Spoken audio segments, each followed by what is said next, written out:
నమ పార్వతీపదే హర హర మహాదేవ. భక్తులారా, ఈరోజు ప్రవచనంలో మొదటగా శివపురాణం నుండి ఘుష్మేశ్వర లింగోదయ ఘట్టాన్ని చదువుకుందాం. భారతదేశానికి దక్షిణ దిశలో ఉన్న దేవగిరి అనే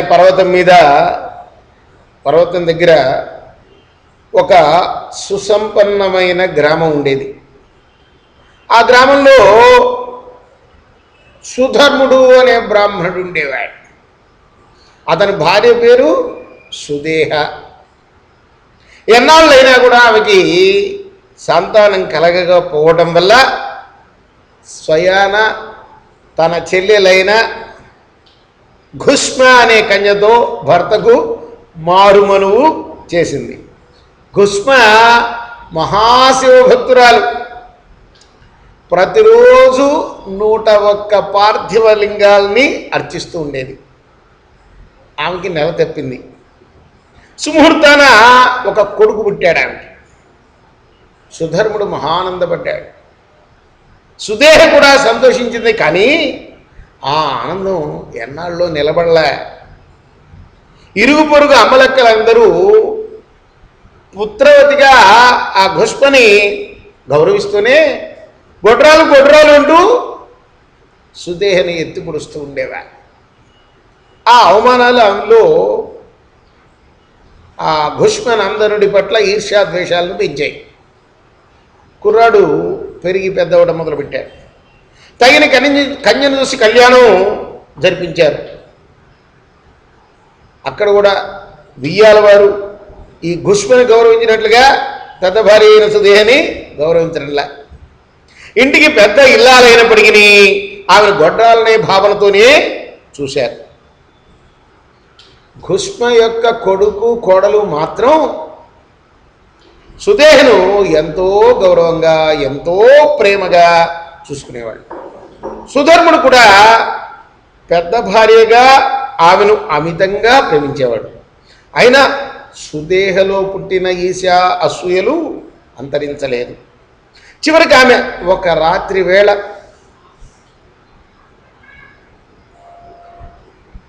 శయనిస్తున్న ఆ కొత్త పెళ్లి కొడుకుని పక్కనున్న వధువుకి కూడా తెలియకుండా నరికి పారేసింది.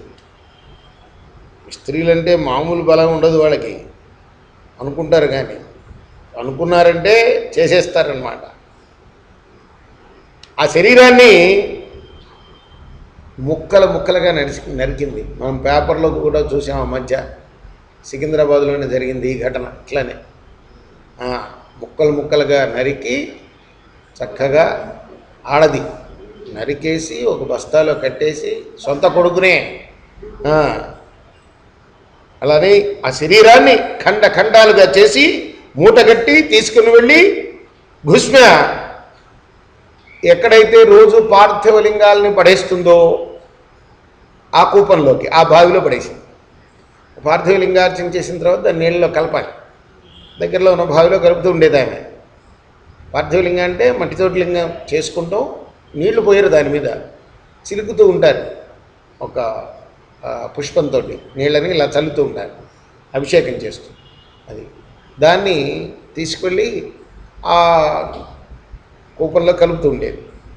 అందులోనే ఈ సవతి తీసుకెళ్ళి కలిపేసింది ఈ అబ్బాయిని. ఏమీ ఎరగనట్లుగా వచ్చేసింది. హాయిగా నిద్రపోయింది. తెల్లారింది లోపల. సుధర్ముడేమో తన నిత్య విధుల్లో మునిగిపోయాడు. ఆ ఘుష్మ కూడా తన ఏకోత్తర శతనామ అంటే ఏకోత్తర శతనామం, నామం కాదు, 101 లింగాల పార్థివ లింగార్చన లోపల రోజు 101 లింగాలను చేసుకునేదనమాట. చేసుకొని వాటికి అర్చన చేసుకొని అవన్నీ తీసుకెళ్ళి ఆ కుప్పంలో గెలుపు. ఈ సుదేహ మాత్రం ఏమీ తెలియనిలాగా వంటింట్లో తన పని చేసుకుంది. కోడలి పిల్ల నిద్రలో ఇచ్చేసరికి పక్కన భర్త లేడు సరికదా రక్తపు డాగులు చిన్న చిన్న మాంసఖండాలు ఉండటంతో బెంబేలు పడిపోతూ అత్తగారిని మామగారిని ఆశ్రయించింది.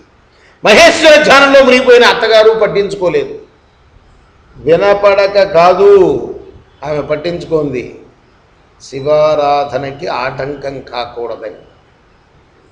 ఎలాగైతేనే మధ్యాహ్నం వేళకి 101 పార్థివలింగాలను మనస వాచ కర్మణ త్రికరణ శుద్ధిగా ఆరాధించి ఆ లింగాల్ని ప్రతినిత్యం నిక్షిప్తం చేసే కూపంలో నిక్షిప్తం చేసి ఇంటికి మరలు రావడం మొదలుపెట్టింది భూష్మ.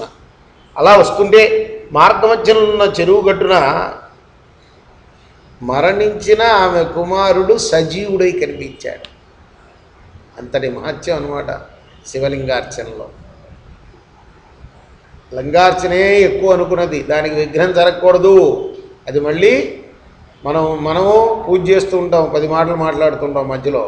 కొడుకు చనిపోయాడని తెలిసినా కూడా వాటిని మళ్ళీ ఉద్వాసన చెప్పి కూపంలో విడిచేదాకా ఒక మాట మాట్లాడకుండా అర్చన ముగించి వస్తూ ఉంటే చెరువు గట్టున సజీవంగా కనపడ్డాట చనిపోయిన బాలుడు.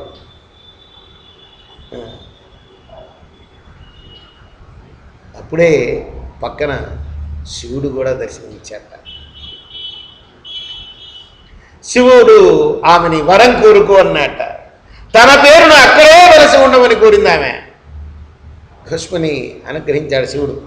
తక్షణమే అక్కడ భస్మేశ్వరుడనే పేరున జ్యోతిర్లింగంగా ప్రకటించబడ్డాడు. పార్థివలింగాలతో నిండిన గుండమే శివాలయం అనే పేర పుష్కరిణిగా మారింది అక్కడ. ఇది భస్మేశ్వరలింగ చరిత్ర. దీనితో 12 లింగ జ్యోతిర్లింగాల చరిత్ర పూర్తయింది. ఇంకా ఏం కావాలో వినండి చెప్తా అన్నాడు సూతుల వారు. రేపు మనం మరొక ఘట్టాన్ని చదువుకుందాం.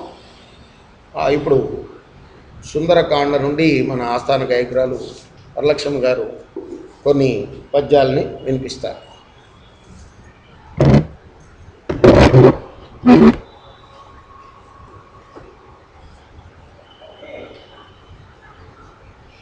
శ్రీ హనుమంతుడు అంజనీసుతుడు అతి బలవంతుడు రామభక్తుడు లంకకు పోయి రాగల ధీరుడు మహిమోపేతుడు శత్రుఘర్షణుడు జాంబవదాది వీరులందరును ప్రేరేపింపగా సమ్మతించెను.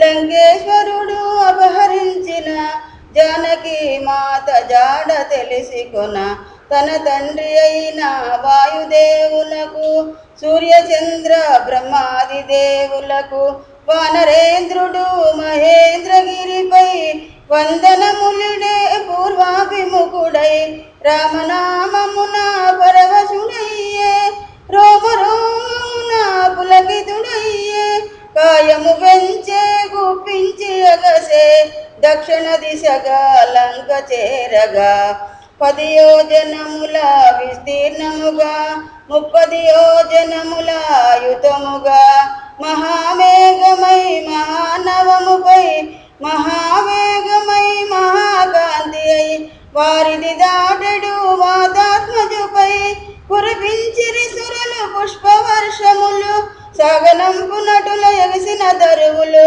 సాగరమున రాజే పుష్ప బాష్పములు పవనతనయుని పదగట్టనకే పర్వత రాజ్యము గడగడవనకే ఫల పుష్పాదులు జల జలరాలే పరిమళాలు గిరి శిఖరాలు నిండే పగిలిన శిలల ధాతువులెగసే రత్నకాంతులు నలు దిశల మెరిసే గుహలను దాగిన భూతములదిరి దీనారవమున పరుగిడ వెదిరి భయపడిపోయిరి విద్యాధరులు పరుగిడ సాగిరి తపోధనులు తమ తమ స్త్రీలతో గగనానికి ఎగిసి తత్తరపాటున వింతగా జూచిరి గగన మార్గమున సిద్ధచారుణులు పోవుచు పలికిన పలుకులు వినిరి రామభక్త హనుమానుడి తడని సీత జాడగని రాగలవాడని రఘుకులోత్తముని